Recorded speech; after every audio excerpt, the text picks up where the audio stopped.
Hermanos y amigos que nos escuchan, reciban un cordial saludo en el nombre de nuestro Padre Celestial, de su Hijo, el Señor Jesucristo, y del poderoso Espíritu Santo. En este día quiero predicar en base a la carta primera de Juan, capítulo 4, del versículo 7 al versículo 11, y el tema es muy interesante porque es el amor. Y el título del sermón es Amados, amémonos unos a otros. Y ese es un mandamiento que Dios ha dado a todos los cristianos y que el deseo de nuestro Dios es que haya amor en todo el mundo. Yo miro a la gente por los diferentes medios de comunicación y a otros los puedo mirar la cara y veo un mundo carente de amor, que aunque muchas veces no escucho o no escuchamos de una manera audible, pero siento que de lo profundo del corazón hay un amor, hay un corazón que por dentro está gritando, yo necesito que alguien me ame. Tal vez usted dice, yo soy una de esas personas. Yo quiero darle buenas nuevas, que Cristo le ama, que Dios el Padre Celestial le ama y que está dispuesto a derramar su eterno amor en sus corazones.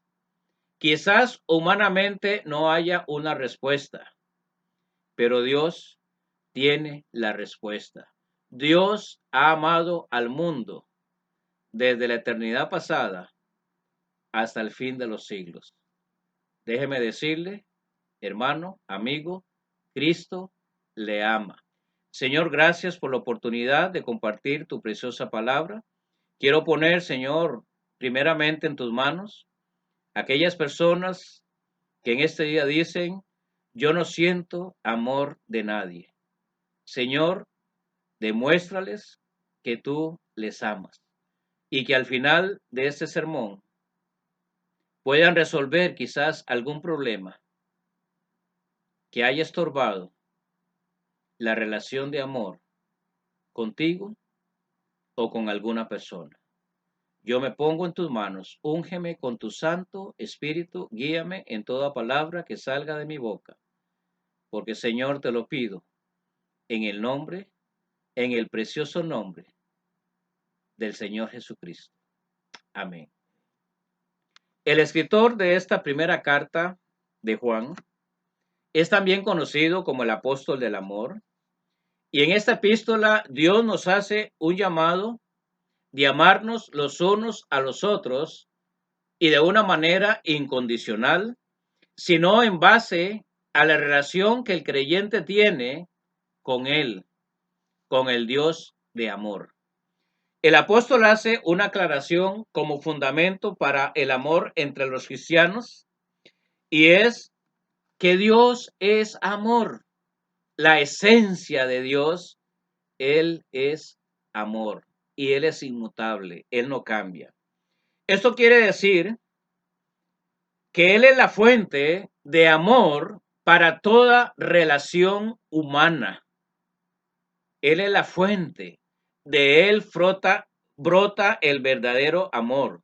Cuando una persona acepta a Cristo o ha aceptado a Cristo como su único y suficiente Salvador, esa persona es capacitada, es dotada con la presencia del Espíritu Santo para que Él pueda amar no solamente a aquellas personas que le aman, sino también a las que no le aman. Y esto último no es fácil de entender y mucho menos de aceptar, porque es muy difícil amar a las personas que tal vez le han causado algún daño o tal vez le han ofendido con alguna palabra, con alguna situación muy particular. Pero Dios dice que sí es posible amar a los enemigos. En esta primera carta de Juan, en el versículo 9 y versículo 10, el apóstol le enseña a la iglesia de aquella época de cómo Dios amó o nos amó y la manera en que Él nos mostró el amor. Porque no solamente es suficiente decir yo te amo, sino también hay que mostrar el amor de Dios de una manera tangible, de una manera en que se vea. Y entonces, lo primero es que Dios mostró su amor en la decisión de haber enviado a su Hijo, el Señor Jesucristo, a morir por nosotros en una cruz horrenda. Y en segundo lugar, su amor consiste o estriba en tomar siempre la iniciativa de buscarnos y amarnos primero. En el huerto del Edén, en el capítulo 3 del libro de Génesis, la Biblia nos dice que cuando Adán y Eva pecaron, dice que Dios descendió al huerto para buscar, para buscarlos. Y posiblemente él hablaba, le llamaba, porque dice que la voz de Dios se oía en el huerto y que entonces Adán y Eva se escondieron. Y entonces el Señor llama a Adán y le dice, ¿dónde estás tú? Y Adán lo escucha. Y le dice, porque oí tu voz en el huerto, tuve miedo porque estaba desnudo y me escondí. Esta es la primera evidencia bíblica donde Dios viene a buscar al ser humano para mostrarle su amor a pesar de su desobediencia. Y el Señor Jesucristo en Lucas capítulo 19, versículo 10 dice, Él nos dice, porque el Hijo del Hombre vino a buscar y a salvar lo que se había perdido. Hermano y amigo, el Señor Jesucristo vino a buscarlo usted hace 2000 años, cuando nació en Belén de Judá. Y aunque Él subió al cielo después de su resurrección, el Señor le sigue buscando y no va a descansar hasta encontrarlo. Estudiaremos 3 ejemplos de amor en las relaciones humanas. El primer es el amor de Dios a todo el mundo. El segundo es el amor de Esteban a los enemigos. De una manera resumida, es el amor hacia los enemigos. Y el tercer amor es el de los cristianos hacia sus hermanos en la fe. Entonces veamos el primero. El amor de Dios a todo el mundo, a toda la humanidad, a todos los seres humanos de una manera general. Y Juan lo explica en su evangelio en el capítulo 3, versículo 16 con estas palabras. Y algunos eruditos o personas dicen, este es el evangelio encapsulado. Porque de tal manera amó Dios al mundo que ha dado a su Hijo unigénito, para que todo aquel que en él cree no se pierda, mas tenga vida eterna. Y el apóstol Pablo nos dice en Romanos 5:8, mas Dios muestra su amor para con nosotros, en que siendo aún pecadores, aún enemigos de él, Cristo murió por nosotros. La Biblia nos enseña que Dios amó a todas las personas con el amor que los griegos llamaban el amor agape, que es un amor muy diferente al amor que existe entre esposo y esposa, entre amigos, el amor que se profesan o que se practica en medio de entre todos los seres humanos. Es un amor muy diferente. El amor ágape es un amor sacrificial que se da a las personas sin esperar nada. Así es como Dios le amó a usted y me amó a mí. Así es como el Señor Jesucristo le ama a usted en este momento, aunque usted diga, a mí nadie me ama. No, eso es una mentira del diablo. Cristo le ama a usted en este momento en la condición espiritual en que usted esté. Cualquier situación que usted esté viviendo, sea buena o no, Cristo le ama. Como podemos ver en estos dos versículos, el Padre Celestial dio el primer paso de amar a una humanidad que no lo amaba, y vean qué interesante, y que no quería nada con él. Ese es el amor de Dios. Dios no espera nada de nosotros. Él nos da su amor de una manera incondicional. Sin embargo, a pesar de todo, fue más fuerte el amor hacia el mundo pecador que estuvo dispuesto. Y yo creo que ningún ser humano lo va a hacer. Nadie lo hace. Dios envió a su Hijo Jesucristo a morir en una cruz del Calvario. No solo para decirnos, te amo, sino para mostrarnos de una manera tangible que Él sí nos ama. El sufrimiento que experimentó Cristo en esa cruz del Calvario es un ejemplo perfecto de lo que significa el verdadero amor. Este es el amor de Jesús, que no está basado en emociones y en sentimientos, y el amor de Dios se basa en eso, en su carácter inmutable y perfecto. El amor de Dios descansa en el carácter perfecto e inmutable de Dios el Padre Celestial y su Hijo. La realidad de la condición humana perdida y sin esperanza de salvación fue lo que motivó al Hijo de Dios a sufrir tal castigo y muerte, una terrible muerte. Porque el amor es un atributo del carácter de Dios y no está sujeto o condicionado a lo que el hombre haga, sea bueno o sea malo. No, Dios no pone condiciones para amarnos. Siempre nos ha amado. Y un ejemplo de esos, o de ese amor, es cuando el Señor Jesucristo murió hace 2000 años. Dice que llevaban con él a dos ladrones, dos malhechores, para ser muertos, los tres, el Señor Jesucristo y ellos. Y cuando llegaron al lugar llamado de la Calavera, le crucificaron allí y pusieron a un lado un malhechor y al otro lado el otro. Y entonces Jesús dijo,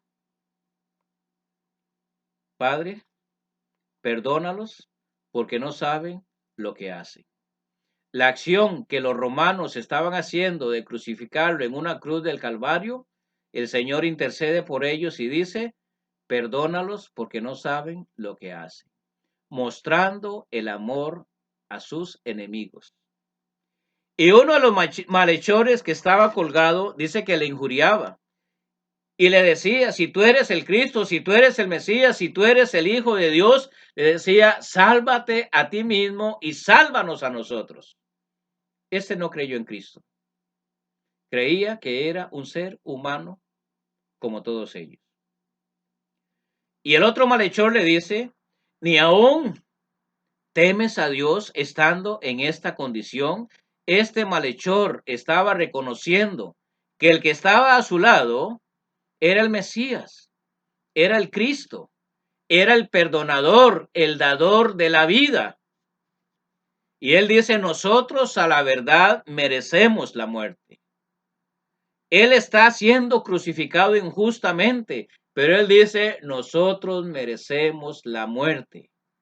Y lo que Pablo decía, ¿no? En Romanos 3:23, porque la paga del pecado es muerte, mas la dádiva de Dios es vida eterna en Cristo Jesús, Señor nuestro. Y entonces le dice al Señor Jesucristo, y yo me imagino que él colgado ahí en la cruz con los dos brazos extendidos, le dice, acuérdate de mí cuando estéis en el paraíso. Y miren lo grande del Señor Jesucristo, cumpliendo su propósito, muriendo en una cruz por este hombre que le está diciendo, acuérdate de mí cuando estéis en el paraíso. Y una verdad, un principio bíblico, la salvación del ser humano se recibe mientras la persona tenga vida. Porque una vez que ha muerto, ya no hay esperanza. Una vez que una persona muere, o va al cielo o va al infierno, de acuerdo a la decisión que haya tomado, en base a que si aceptó a Cristo como este malhechor, primero que le dijo, acuérdate de mí cuando estéis en el paraíso, o si lo rechaza como el primer malhechor que lo criticó, lo injurió y le dijo, si eres el Cristo, si eres el Mesías, el Señor le garantiza la salvación en ese momento y le dice, de cierto te digo que hoy estarás conmigo en el paraíso, en la eternidad. El segundo amor es el amor de Esteban hacia sus enemigos, o el amor que Dios demanda de los cristianos, de los creyentes, hacia los enemigos. No estoy diciendo amigos, hacia los enemigos. Y vemos un ejemplo clásico que es el de Esteban, cuando él fue elegido como el primer diácono, uno del grupo de los primeros diáconos de la iglesia del primer siglo, que él fue nombrado, elegido, y Lucas lo menciona bien en Hechos capítulo 6, versículos 5 al versículo 8, cuando dice, y agradó la propuesta a toda la multitud, y eligieron a Esteban, varón lleno de fe y del Espíritu Santo, a Felipe, Prócoro, a Nicanor, a Timón, a Pármenas y a Nicolás, prosélito de Antioquía, a los cuales presentaron ante los apóstoles, quienes orando por ellos, dice que impusieron las manos en el nombre del Señor. Y luego dice en el versículo 8, y Esteban, lleno de gracia y de poder, hacía grandes prodigios y señales entre el pueblo. Este segundo ejemplo de amor agape lo encontramos en Esteban, el primer mártir, quien fue uno de los diáconos de la iglesia en Jerusalén, y como acabo de decir, Esteban se convirtió en el primer mártir de la iglesia en Jerusalén, el primer líder o persona de una iglesia que muere por el testimonio del Señor Jesucristo, por dar las buenas nuevas de salvación. Esteban no solo servía en un ministerio social a la comunidad, porque este nombramiento era para servir las mesas, darle de comer a las viudas y otros necesitados, sino que también llegó a ser Felipe un ferviente evangelista ganador de almas. Y Hechos 4:8 dice que Esteban era un hombre lleno de fe, número uno, lleno del Espíritu Santo, lleno de gracia y del poder de Dios. Estos cuatro dones que podemos tener o tenemos los cristianos, nos capacitan como lo capacitaron a él o lo facultaron para amar a sus enemigos. Hermanos, es imposible amar a un enemigo en la carne, solamente por los sentimientos y las emociones. El cristiano tiene el potencial de amar a un enemigo o varios cuando tiene sus dones, que son dados por gracia, que son dados por Dios, cuando la persona es una persona fiel, que le ama y que quiere llevar el evangelio, no solamente a los que ama, sino también a los que no ama. Literalmente, Esteban los amó, les entregó el mensaje de la cruz y por entregarles ese mensaje, murió en manos de sus adversarios, los judíos. Murió por causa del evangelio.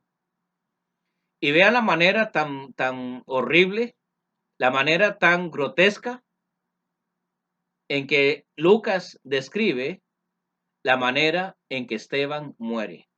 Dice, entonces ellos, los judíos, dando grandes voces, gritándole a Esteban, ofendiendo a Esteban, se taparon los oídos. ¿Por qué? Porque el evangelio, cuando no es aceptado, el evangelio molesta al oído de la persona.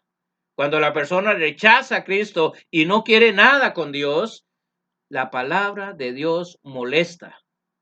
Y se tapaban los oídos y arremetían en contra de él y echándole fuera de la ciudad de Jerusalén, igual que el Señor murió fuera de Jerusalén en el monte Calvario, dice que le apedreaban como que si fuera un vulgar asesino. Y los testigos pusieron sus ropas a los pies de un joven que se llamaba Saulo de Tarso. Y apedrearon a Esteban mientras él invocaba y decía, Señor, recibe mi espíritu. Y vean qué interesante. Recibe mi espíritu, igual que el Señor. ¿Se acuerdan cuando Jesús dijo en la cruz del Calvario, Padre, en tus manos encomiendo mi espíritu? Y puesto de rodillas, clamó a gran voz, Señor, no les tomes en cuenta este pecado. ¿Qué dijo Jesús en la cruz del Calvario? Padre, perdónalos porque no saben lo que hacen. Esteban tiene la mente de Cristo, el carácter de Cristo, perdonador y que amó a sus enemigos. Y habiendo dicho esto, dice Lucas en el libro Los Hechos, durmió. Y el Señor Jesucristo dice, en tus manos encomiendo tu espíritu. Así sucedió. El Señor Jesucristo y Esteban nos enseñan este día que sí se puede amar a los enemigos cuando Dios está gobernando y guiando la vida de los cristianos. No es fácil amar a las personas que nos han hecho algún daño físico. Tal vez usted dice, es que me golpeó, me abofeteó, o tal vez fue un golpe emocional, le hirió con una palabra, le dijo algo que usted no quería escuchar, ofensivo, pero por causa del evangelio de salvación, Dios puede capacitarlo para que lo ame, para que lo perdone. No estamos de acuerdo en la forma injusta y atroz que llevó a Cristo a la cruz del Calvario. No, una forma violenta, sanguinaria. Ni tampoco aprobamos la forma violenta y sanguinaria en que murió Esteban. No, no, no, ninguna muerte es agradable y aceptable. No aceptamos ningún crimen a la humanidad, ya sea esta de una manera apacible como de una violenta. No estamos de acuerdo en ningún tipo de crimen como cristianos. Perdonar a los enemigos, eso es algo importante también. No solo es una orden de Dios y la debemos obedecer, no es opcional, no es opcional amar al enemigo. Pero es importante porque es un medio por el cual las víctimas y las personas afectadas pueden encontrar el camino hacia la sanidad emocional y espiritual, hacia esa restauración del alma y del espíritu. Mientras no haya perdón, un perdón genuino, siempre va a haber algo en el corazón. Como decimos a veces popularmente, siempre va a haber una espinita en el corazón que le molesta a la persona. Que cada vez que escucha, que oye hablar de esa persona o personas, siente algo en el estómago, un dolor en el corazón. Cuando el cristiano obedece a Dios y perdona al ofensor, al que le causó un daño horrible, grave, ¿saben qué hace el Espíritu Santo? Cuando después de orar, de hablarle a Dios, de poner esas personas ofensivas, dañinas, en la presencia de Dios y decirle, Señor, yo pongo esta persona delante de tu presencia. Yo me siento todavía ofendido y con dolor, pero Señor, ya no quiero cargar más, porque es muy pesado lo que yo siento. Yo lo pongo, Señor, los pongo en tus manos. Dame la fuerza para perdonarlos, para no odiarlos, para no sentir nada más por ellos, para perdonarlos y también para recibir tu paz. Como dijo Jesús, mi paz os dejo, mi paz os doy, pero no como el mundo la da. Y el dulce espíritu, el dulce consolador, efectúa la obra de sanidad en los corazones, en su corazón. El Señor Jesucristo dijo en el Sermón del Monte, y por eso digo que Dios nos demanda perdonar a los enemigos y sí es posible. Si Dios nos manda a hacer algo y Dios le manda a usted a hacer algo, aunque para usted y para mí sea imposible, la Biblia dice que para Dios no hay nada imposible, porque para Dios todo es posible. Dice el Señor Jesucristo, oísteis que fue dicho, amarás a tu prójimo y aborrecerás a tus enemigos. Eso fue en el tiempo de la ley, eso fue en el pasado. Pero ahora en el presente del Señor, hace 2000 años, el Señor viene con las normas del reino de los cielos y les dice, amad a vuestros enemigos. Número 1, amad a vuestros enemigos. Número 2, bendecid a los que os maldicen. Número 3, haced bien a los que os aborrecen. Y número 4, orad por los que os ultrajan y os persiguen. Usted dice, esto no tiene cabida en este mundo. En la sociedad en que se vive ahora, esto no es posible. Humanamente no es lógico, pero de acuerdo a Dios, que está por encima de la lógica humana, que está por encima del estándar de vida social, emocional, intelectual, los valores de Dios son más altos. Si Dios dice que lo hagamos, es porque sí se puede. En el poder, en la gracia, en la misericordia, en la capacitación que Dios le da al cristiano por medio de su Santo Espíritu, sí se puede.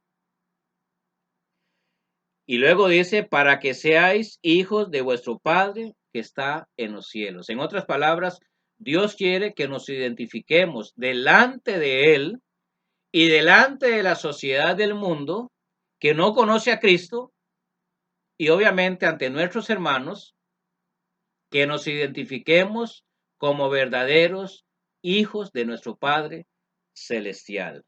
Porque el Señor termina diciendo, porque si amáis a los que aman, a los que os aman, ¿qué recompensa tendréis? ¿No hacen también así los gentiles? En otras palabras, el Señor nos dice, el verdadero mérito y alcance cristiano está en amar a los que no nos aman. Porque es muy fácil amar a nuestros seres más queridos y a los amigos con los que tenemos buenas relaciones y a los hermanos de la iglesia con los que compartimos regularmente cuando hay la oportunidad de congregarnos como iglesia. Pero el Señor nos pone un reto, amar a los enemigos. Y en tercer lugar es el amor a los cristianos, a nuestros hermanos en la fe, amarnos unos a otros. Y este apóstol Juan del amor dice, amados, amémonos unos a otros porque el amor es de Dios. Y todo aquel que ama es nacido de Dios y conoce a Dios. El que ama ha conocido a Dios porque Dios es amor. Aquí está el principio bíblico, Dios es amor.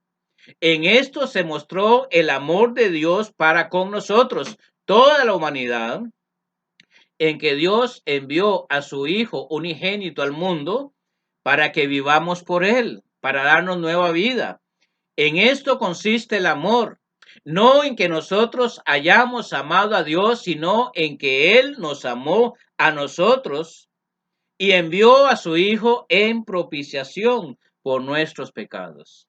La palabra amor en el Antiguo Testamento aparece 250 veces, en el Nuevo Testamento 234 y Juan en el Evangelio y en las tres cartas lo menciona 72 veces.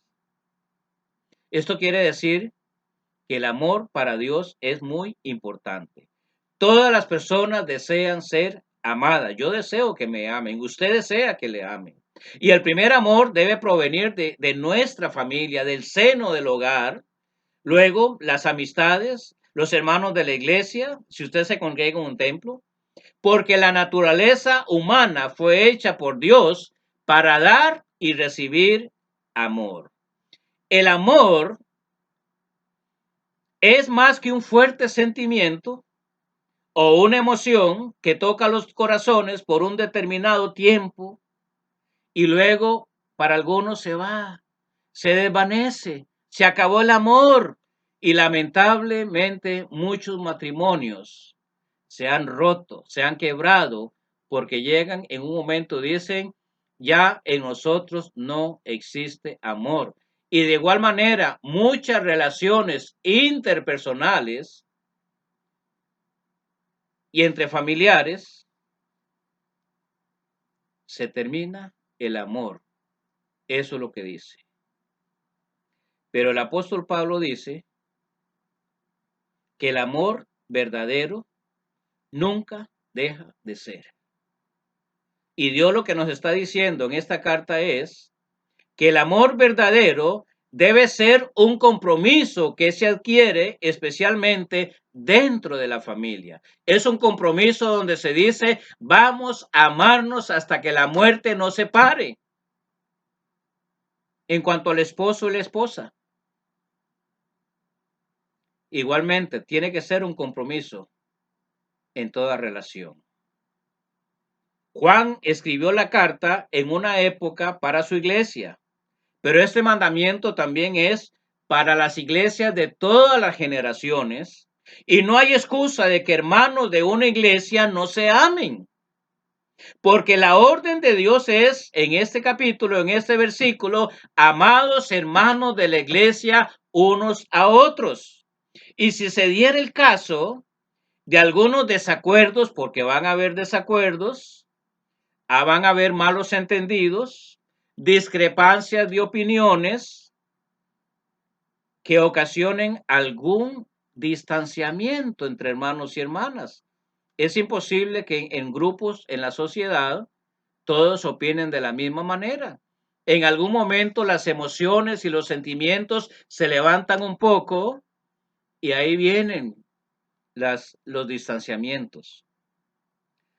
A veces, o bueno, si se diera el caso de algunos desacuerdos, malos entendidos, discrepancias de opiniones, lo que yo he mencionado, y hay distanciamiento, hermanos y hermanas, la puerta siempre está abierta para el perdón y la reconciliación. Amén. La puerta siempre está abierta porque Dios mantiene la puerta del perdón y la puerta de la reconciliación abierta. Hermano, no la cierre. Amigo, no la cierre. No la cierre. A veces solo basta poner a un lado el pecado del orgullo y venir con humildad a pedir perdón. A pedir perdón. Pida perdón. Eso es de cristianos. Pedir perdón con sinceridad, con humildad. O tal vez sea el caso contrario, que usted sea El que tenga que decirle a su hermano o hermana cuando viene a pedirle perdón, sí, hermano, yo te perdono en el nombre de Jesús. Y agregarle más, si yo en algún momento tal vez le ofendí, le causé un daño emocional, espiritual, hermano, perdóname a mí también, como Cristo nos perdonó. Hermanos, que este mensaje sea de bendición. Es un mensaje de amor para toda la humanidad y espero que para usted haya sido de gran bendición.